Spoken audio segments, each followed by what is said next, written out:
नमस्कार, आप देख रहे हैं जेएन न्यूज और मैं हूं आपके साथ हर्षिता।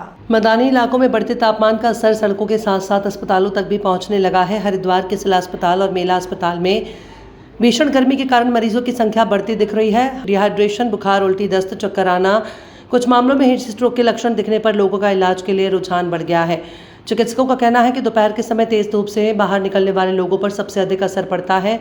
मेला अस्पताल के वरिष्ठ फिजिशियन डॉक्टर मनीष कुमार का कहना है कि इस मौसम में विशेष सावधानी आवश्यक है। वे लोगों से अपील करते हैं कि तेज धूप में अनावश्यक रूप से बाहर ना निकलें, पर्याप्त मात्रा में पानी पीते रहें, शरीर में पानी की कमी बिल्कुल ना होने दें, हल्के और सूती कपड़े पहने, ताज़ा और सुरक्षित भोजन करें, खुले में बिकने वाले खाद्य पदार्थों से बचें। डॉक्टर मनीष बताते हैं कि बच्चों का विशेष ध्यान रखना जरूरी है क्योंकि वे हीट स्ट्रोक या डिहाइड्रेशन के संकेत साफ नहीं बता पाते। माता पिता को बच्चों में होने वाले बदलावों पर सतर्क रहना चाहिए। मूत्र की कमी, सुस्ती, बुखार या उल्टी, दस्त जैसे लक्षण दिखाई दें तो तुरंत चिकित्सकीय मदद लें।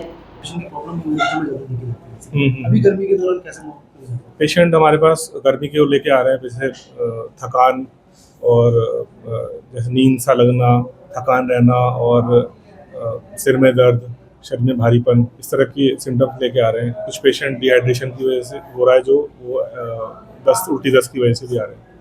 तो वो सब पेशेंट लेके आ रहे हैं। क्या कुछ प्रिकॉशंस ऐसे लेने चाहिए क्योंकि गर्मी बढ़ती जा रही है, तो ऐसे में क्या प्रिकॉशंस मरीजों को? अब जैसे उसमें यही है कि एक तो तरल पदार्थों का सेवन करें, लगातार जो है नींबू पानी अगर लेना है तो वो लेना है, बाकी ORS का सेवन करें। धूप में जो जैसे कड़क धूप है 11 बजे से शुरू हो जाती है, शाम को 4-5 बजे तक रहती है, तो उस टाइम ना निकलें। अगर कोई विशेष काम है, ज़रूरी काम है तो निकलें, तो कम से कम कैप लेके, मुंह ढक के और पूरे जो है फुल बाजू में निकलें। तो बच्चों के लिए क्या कुछ प्रिकॉशंस लेने चाहिए? बच्चों में देखिए, बड़ों में तो थोड़ा सा ये होता है कि हमें सिम्टम्स जो है वो आते हैं तो पेशेंट जल्दी OPD में आ जाता है। मतलब बच्चों में क्या होता है, उनका सरफेस एरिया कम होता है बॉडी का ना, वो छोटे होते हैं तो पानी की मात्रा जो कम होती है शरीर में, क्योंकि छोटा शरीर है, तो ऐसे में पानी जो भाप में जल्दी निकलता है तो डिहाइड्रेशन जल्दी होता है, ज़्यादा होता है, तो मरीज बच्चों में सीरियस होने के ज़्यादा चांसेस होते हैं। तो जैसे बच्चा अगर लगे लिथार्जी हो रहा है या थोड़ा सा कम बात कर रहा है, फीडिंग कम ले रहा है, पॉटी कम कर रहा है, सुसु कम कर रहा है, तो उसमें तुरंत जो है डॉक्टर की सलाह लें।